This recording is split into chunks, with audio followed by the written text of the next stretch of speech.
Are you serious? May your suffering equal your weakness.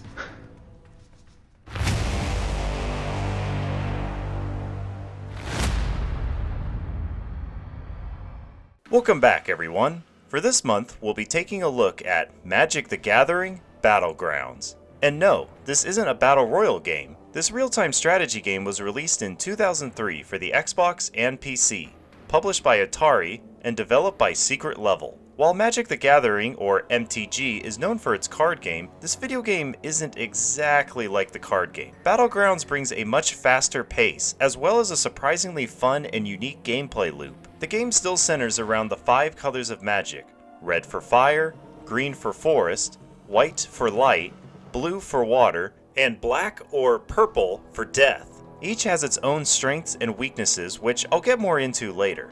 Some of the names are actually from the card game. Unfortunately, it's not available to download on any online store, but you might get lucky and find a disc copy on Amazon. However, it is free to download on myabandonware.com. You'll just need to follow these steps exactly as they appear, and the game should work. As usual, we're going to go through the story, so spoiler warning, what I liked and disliked, and any funny or awkward moments that happened to me during my playthrough. Let's go cast some magic. Nope. God, he's so annoying when he does that.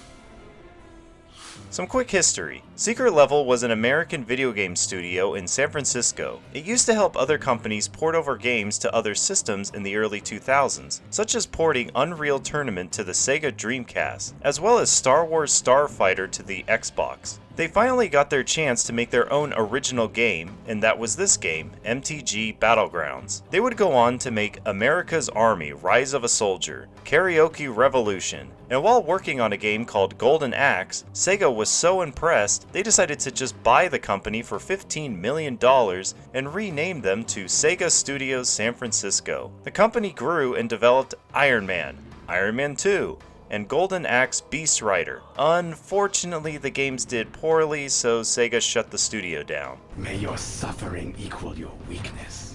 Let's move on to gameplay. I'm assuming you know how the card game plays. If not, then a quick recap. You draw cards and each turn can place a land card on the field. This serves as your mana. As you place more mana on the field, you'll be able to summon creatures and cast spells. Similarly, in Battlegrounds, the map is divided into 2 sides, and an orb will spawn on each side to be collected by a player. They spawn every couple of seconds, and once collected, the timer resets. So if you fall behind in collecting orbs, your opponent might get a mana lead on you. Of course, you could try running across the line and steal their orb, but you will take damage if you stay over for too long. Each time you collect an orb, you can cast a spell, summon a creature, or cast an enchantment. You can only have a max of 2 enchantments. Certain spells and creatures cost specific amounts of mana orbs to cast. For example, Raging Goblin costs 1 full mana, while Havoc Demon costs 7. After choosing which spell to cast, your duelist will shout the name and spend a few seconds casting. The higher the cost, the longer it takes to cast. Keep this in mind, if you run out of mana completely, it actually takes you longer to recharge your mana. However, if you have a couple of full mana orbs filled, then it should top off quickly. You can attack creatures with the spacebar and deal 1 damage, but it takes some time to get used to the timing. When a creature dies, it will drop mana shards which increase your mana recharge a little. So try and let creatures die on your side to get mana back faster.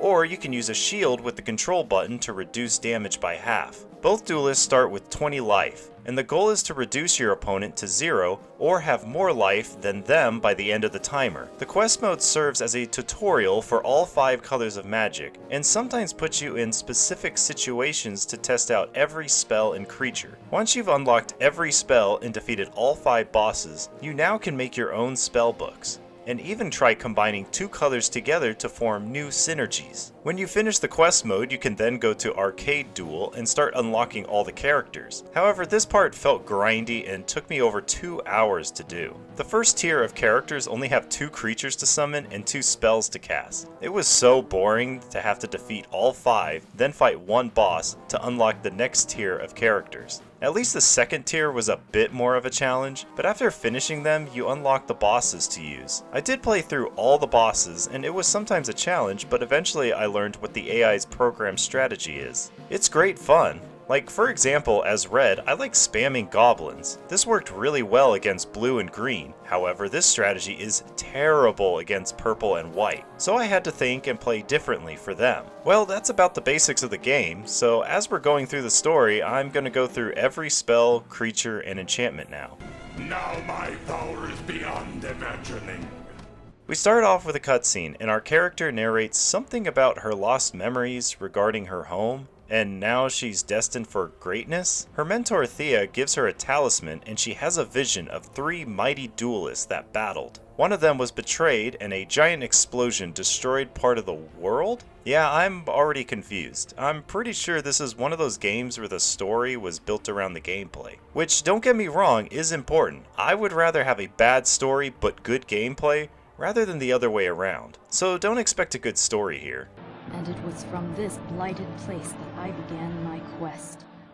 The first couple of quests teach the basics of the game, like I've already talked about. Gathering orbs, attacking creatures, shielding, summoning creatures, and casting spells. I forgot to mention the controls. WASD is movement, which is standard, but to cast spells, you press J, to summon creatures, you press K, and cast enchantments with L. After clicking one, if you want to cancel, you need to press I. If you want to scroll right, press O, and if you want to scroll left, press U. It took a while to get used to these controls, but you can try and rebind them to something better, so good luck with that. Unless you can get a controller set up, because it's clear this game was designed for a controller. So now we get our first creature, Goblin Hero. When I say he's a 2/2 creature, the first number I say is how much damage it does, and the second number is how much health it has. Goblin Hero costs 2 mana for a 2/2 creature. You can only have a max of 5 creatures on the field at one time. Goblin Hero. Next we get Engulfing Flames. It costs 1 mana to deal 1 damage to the closest enemy creature or duelist. Engulfing flame. Engulfing flame. Now we get the enchantment Fervor, which gives haste to all of my creatures. This is unique to red and just means creatures move faster. And no, it doesn't stack. Fervor. Next is Raging Goblin. Costs 1 mana for a 1/1 creature with haste. By the way, in all of these quests, you always have to cast the new spell, creature, or enchantment at least once. Raging Goblin. Next is Reckless Charge. Costs 1 mana and gives the caster's closest creature +3 damage and gives haste until it respawns. Reckless Charge. Which leads me to respawning. When a creature attacks a duelist, it will respawn back to where it was summoned. If it attacks an enemy creature, both will deal damage at the same time. If both survive, they attack each other again until one or both die. If one of them survives, that creature respawns back where they were first summoned and keep the same health they had after the battle. So you might need to recast the same spell again after they respawn. Next is Goblin Sky Raider. Costs 3 mana for a 1/2 flying creature. Flying creatures don't attack ground creatures except for a select few. Goblin Sky Raider. Next is Scorching Missile. It costs 4 mana and deals 4 damage directly to the enemy caster. They can block the damage and reduce it to 2. Scorching Missile. Next is Retromancer. Costs 4 mana for a 3/3 creature that deals 3 damage to the caster that casts a spell on it. Yes, you can hurt yourself by casting Reckless Charge on it. Retromancer. Unsummon. Next is Threaten. Costs 5 mana and gives the caster control over the closest enemy creature, gives it haste, and makes it attack the enemy duelist until it respawns. The only downside is if it attacks an enemy creature, it will respawn and no longer be under your control. Threaten. Defiant Elf. Defiant Elf. Next is Goblin King. Costs 3 mana for a 2/2 creature that gives all goblins +1/+1 as long as it lives. You can have more than one Goblin King, but the effect doesn't apply to them. Goblin King. Next is Magma Giant. Costs 5 mana for a 5/5 creature that deals 2 damage to all creatures and duelists when it first comes into play. Magma Giant. Next is Gratuitous Violence. Costs 5 mana and places an enchantment on all your creatures by doubling their damage. And yes, you can have 2 of these, which quadruples their attack. Gratuitous Violence. Next is Volcanic Dragon. costs 5 mana for a 4/4 flying creature with haste. Volcanic Dragon. Lastly, we have Inferno. Costs 6 mana and deals 6 damage to all creatures and duelists. Basically, if you're about to get overwhelmed, it's your get out of jail free card. We now get to fight the green boss, Multani, Morrow Sorcerer. Honestly, he's not that difficult. Just get gratuitous violence up and rush him with goblins. A cutscene shows him becoming a tree. You hear him say he's free and now at peace with the forest, whatever that means. You take his green gem and put it on the talisman. She can hear her mentor congratulate her, but then tells her to go and face off against the white magic users. Now we get into forest magic. The first creature we get is Elvish Warrior. Costs 2 mana for a 2/3 creature. Elvish Warrior.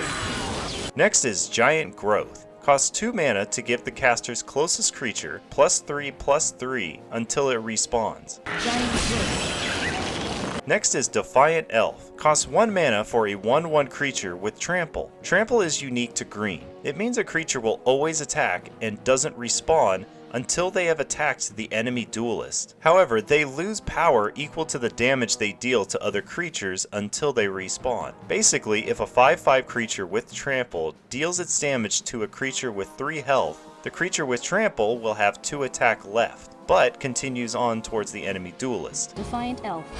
Next is Llanowar Elf. Costs 1 mana for a 1/1 creature that goes to the back of your area and generate 1 mana shard every 5 seconds. Llanowar Elf. Next is Tranquility. Costs 4 mana to destroy all enchantments. Tranquility.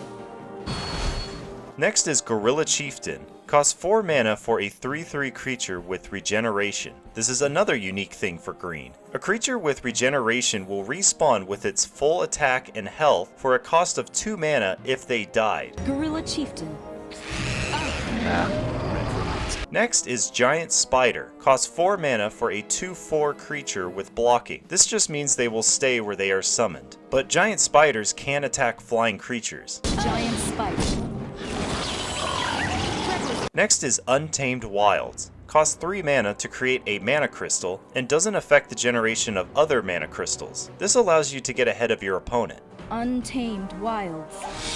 Next is Priest of Titania. Costs 3 mana for a 1/1 creature that stands in the back of your area and generates 1 mana shard for each elf in play every 5 seconds.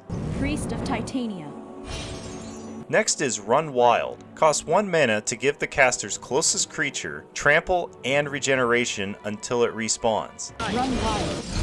Next is Rushwood Elemental. Costs 5 mana for a 4/4 creature with Trample. It also gains +1/+1 permanently whenever it respawns. I almost died in this one because Fire Lady keeps spamming Raging Goblin and Engulfing Flames repeatedly. Just keep up with the giant growths and you'll beat her. Rushwood Elemental. Next is Overrun. Costs 6 mana to give each of the caster's creatures +3/+3 and Trample until it respawns. Overrun. Next is Avatar of Might. Costs 7 mana unless the enemy duelist controls 4 or more creatures than you. Avatar then costs 5 mana. You get an 8/8 creature with Trample. Avatar of Might. Beautiful night. Finally, we get Ancient Silverback. Costs 6 mana for a 6/5 creature with regeneration. Ancient Silverback. Venerable Monk. We now face against Akroma, the Angel of Wrath. She's also really easy. Just spam her with big creatures. Cutscene plays of some holy light freeing her so she flies away for some other purpose. A statue falls apart and you get the white gem. Your mentor warns you about your next opponent, Arcanus. But beware, Arcanus approaches, and his arcane power is unmatched in the multiverse. Let me demonstrate.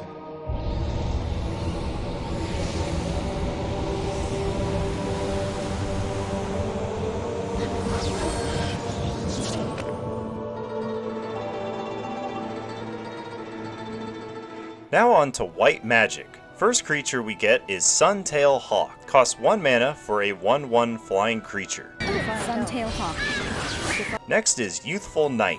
costs 2 mana for a 2/1 creature with First Strike. This is unique to white, which allows a creature to instantly kill an enemy creature if the attack is equal or less than the enemy creature's health, without taking any damage and respawns. If the enemy health is more, then they fight each other, and after the first round resolves, First Strike will apply again on the second round. Next is Guided Strike. Costs 1 mana and gives the caster's closest creature +1 attack and gives First Strike until it respawns. Guided strike. I should mention, sometimes as a strategy, if you have enough health and they are almost dead, you can just run over and finish them off yourself. Did you really think you could win? Next is Venerable Monk. Costs 4 mana for a 2/2 creature that heals the caster 2 life when first coming into play. Venerable monk. Next is Thunder Spirit. Costs 3 mana for a 2/2 flying creature with First Strike. Thunder Air spirit. elemental. Next is Demystify, that costs 3 mana to remove the enemy duelist's last cast enchantment. Demystify. Next is Warrior's Honor. Costs 2 mana and gives each of the caster's creatures +1/+1 until it respawns. Warrior's honor. Next is Blessed Orator. Costs 4 mana for a 1/4 creature with block and gives +1 health to all other controller's creatures as long as it's alive. Blessed orator. Next is Divine Presence, an enchantment that costs 5 mana to reduce all damage of 4 or more to just 3 damage. Look at how this Avatar of Might only does 1 damage to me. Divine presence. Next is Warrior Angel. Costs 5 mana for a 3/4 flying creature that gives its controller life equal to the damage it deals. Warrior angel. Next is Spiritualize. Costs 2 mana to give the caster's closest creature the ability to give its controller life equal to the damage it deals until it respawns. Spiritual. Next is Wrath of God. Costs 5 mana to destroy all creatures. Definitely your get out of jail free card. Wrath of God. Next is Angel of Retribution. Costs 6 mana for a 5/5 flying creature with First Strike. Angel of retribution.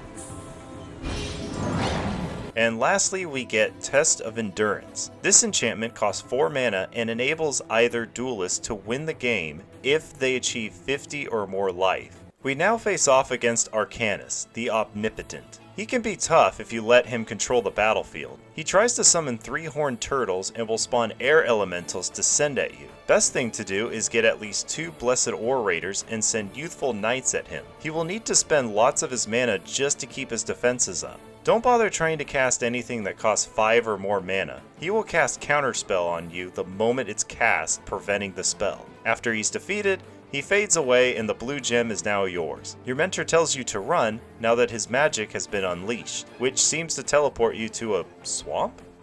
Now on to blue magic. First spell we get is Unsummon. Costs 1 mana and forces the closest enemy creature to respawn. This works great against purple because, as you can see, they have creatures that damage the duelist when they respawn. Unsummoned. Carnal Fade. Next is Windrake. Costs 3 mana for a 2/2 flying creature. Windrake. Next is Counterspell. Costs 2 mana to cancel any spell the enemy duelist is currently casting. This is probably the most important spell for any blue user. Just make sure you are paying attention and don't forget to counter a powerful spell like Overrun. Nope. Next is Fighting Drake. Costs 4 mana for a 2/4 flying creature. Fighting Drake. Next is Deluge. Costs 3 mana to freeze all ground creatures for 5 seconds. Deluge. Next is Horned Turtle. Costs 2 mana for a 1/4 creature with block. Horned turtle. Next is Pendril Mist. This enchantment costs 4 mana and makes each creature drain 1 mana each time it respawns. If there is no mana, then the creature is destroyed. Pendril mists. Next is Air Elemental. Costs 5 mana for a 4/4 flying creature. Air elemental. Next is Mage's Guile. Costs 1 mana that makes the caster's closest creature unable to be targeted by spells until it respawns. Mage's Guile. Next is Cowardice. This enchantment costs 5 mana and makes any creature targeted by a spell respawn instead of that spell resolving. Cowardice. Engulfing flames. Next is Mahomahi Jin? Mahomati Tajin? Madomati Jin? Mahomati Mahomoti Tajin? Mahamoti Jin. Yeah, whatever she said. Costs 6 mana for a 5/6 flying creature. Yeah, blue has 1 ground creature and 4 flying creatures. Next is Mana Short. Costs 5 mana to drain all of the enemy duelist's mana. Oh, that was dumb. Next is Clone. Costs 5 mana to summon another version of the closest creature. That can be either yours or an enemy creature. Clone. Finally, we have Spelljack. Costs 4 mana to steal any spell the enemy duelist is currently casting. Spelljack. Jin. Jizam Jin. Now we face off against Isan's Shade. The key thing is controlling what he can cast. Spelljacking his powerful spells can be a great thing, and then cloning his big creature was an easy win. Cutscene plays of him dropping to his knees and warning you he's not the only betrayer you will face this day. His armor falls apart and the purple gem falls out for you to collect. However, your mentor says she was captured by the next boss, Meraxus. You get surrounded by creatures, but it looks like you use Wrath of God to destroy them. The final color is supposed to be black, like in the card game, but here they use purple. I'm guessing black didn't look as good, so that's why they changed it to purple. Anyway, our first creature is Carnophage. Costs 2 mana for a 2/2 creature that drains 1 life from its controller each time it respawns. Carnophage. Next is Dark Banishing. Costs 5 mana to destroy the closest non-black enemy creature. This is great for getting rid of creatures with regeneration, because they won't regenerate like normal. Dark Banishing. Next is Death's Head Buzzard. Costs 3 mana for a 2/1 flying creature that when destroyed, each creature temporarily receives a -1/-1 until it respawns. Death's Head Buzzard. Next is Vicious Hunger. Costs 4 mana to drain 2 life from the closest enemy creature and gives it to the caster. Vicious Hunger. Next is Juzan Jin. Costs 4 mana for a 5/5 creature that drains 1 life from its controller each time it respawns. Jizam Jin. Next is Infest. Costs 4 mana and makes each creature temporarily receive -2/-2 until it respawns. Infest. Next is Harbinger of Night. Costs 3 mana for a 2/3 creature that walks to the back of your area and causes all creatures, including itself, to receive -1/-1 permanently every 5 seconds. Harbinger of Night. Next is Liability. This enchantment costs 4 mana and will drain 1 life from a duelist each time one of the duelist's creatures is destroyed. Liability. Next is Krovikin Vampire. Costs 4 mana for a 3/3 creature that when it destroys a creature, that creature comes into play under Krovikin Vampire's controller's control and attacks the enemy duelist. If Krovikin Vampire is destroyed, then all creatures being controlled are destroyed. Krovikin Vampire. Next is No Mercy. This enchantment costs 5 mana and destroys any creature that deals full damage to No Mercy's controller. So if you use your shield, then nothing happens. No Mercy. Next is Singear Vampire. Costs 5 mana for a 4/4 flying creature that gains +1/+1 permanently each time it destroys an enemy creature. Sangir Vampire. Engulfing flames. Next is Soul Feast. Costs 7 mana to drain 4 life from the enemy duelist and gives it to the caster. Soul Feast. Next is Hellfire. Costs 6 mana and destroys all non-black creatures and drains 3 life, plus 1 life for each creature destroyed from the caster. This is a get out of jail free card, but it does hurt you quite a lot, but then again, you do have spells to get your health back. Hellfire.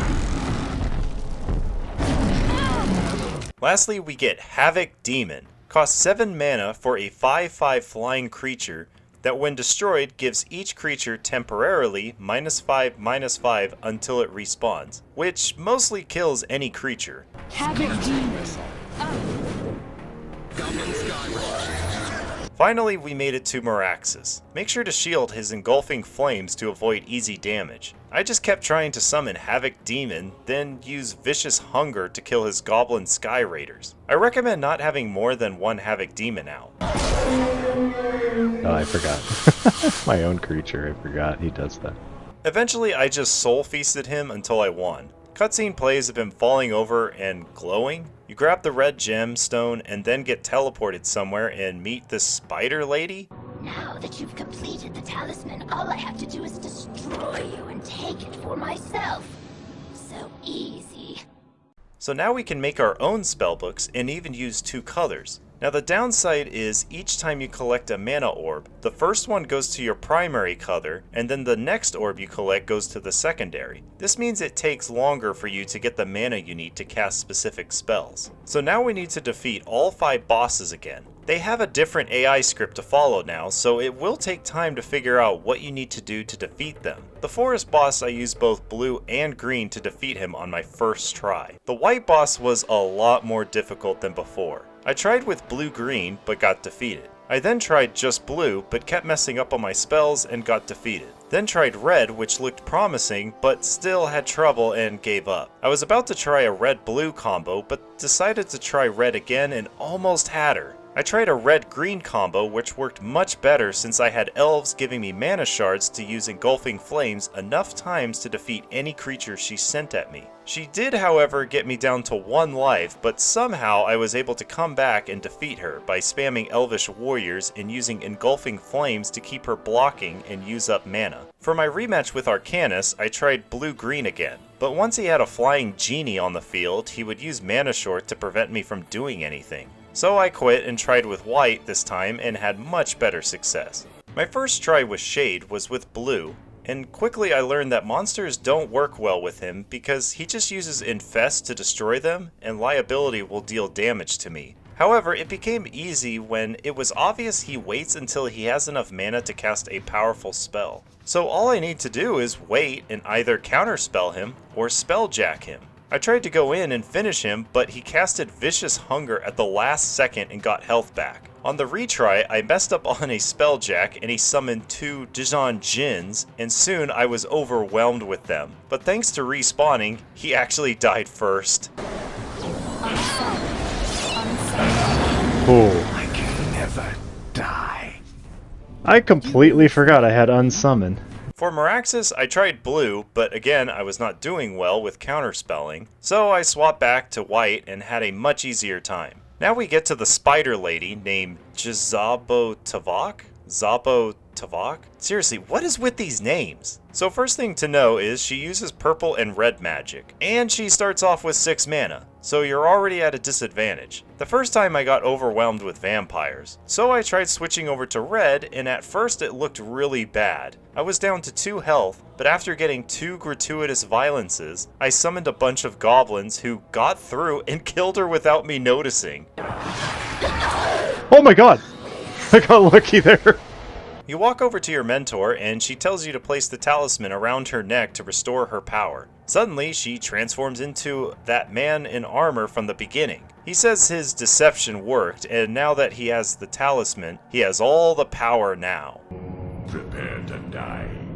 The final boss, Mishra, can cast any spell from any color at any time. This would be impossible in a normal situation, but obviously this boss is scripted, so he does have a weakness. However, I tried with blue, but that didn't work out so well. So I went back to my tried and true white magic, which ended up working so much better. He seemed to like summoning Havoc Demon, Elvish Warrior, and sometimes fighting Drake and Volcanic Dragon. Obviously he has counterspells, so just stick to under 5 mana cost. He does activate Liability, so watch out for that. In the end, he basically kills himself. Mishra burns up, you grab the talisman and turn into a silver angel thing, and decide to see the multiverse. My quest continues. And that's the game.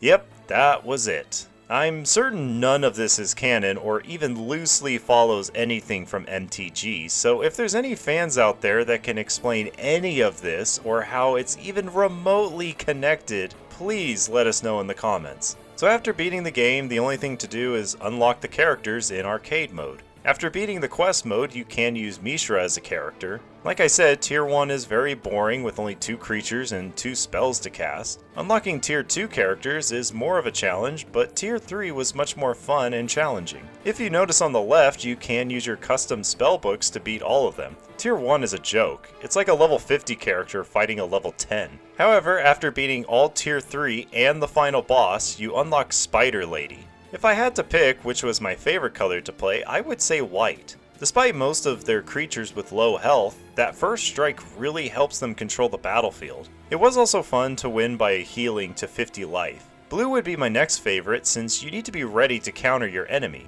Not just with counterspell, but either take away their mana or steal their own spells. Fire is fun if you like being fast and keeping the pressure on your enemy. Forest is the opposite, where they hinder on surviving for a bit until the late game, where they have enough mana to overwhelm their enemy with either lots of creatures or one really big creature that will keep making its way to the enemy duelist. Finally, Purple Magic was my least favorite, but it had its moments. It does have that interesting mechanic of slowly draining your enemy's health to give you more health.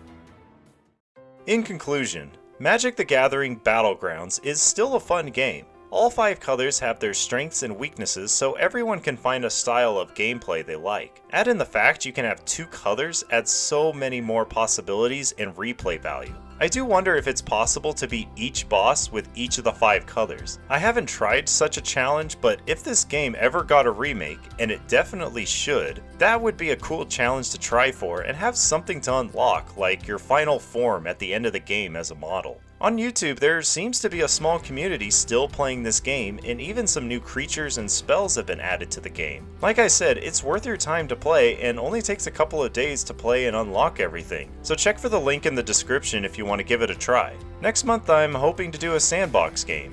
Hope to see you there. Thanks for watching. I hope you enjoyed the video. Please like and subscribe to help grow my channel, and comment below on what you thought. Also check out my other videos. Thanks again, and I'll see you in the next video.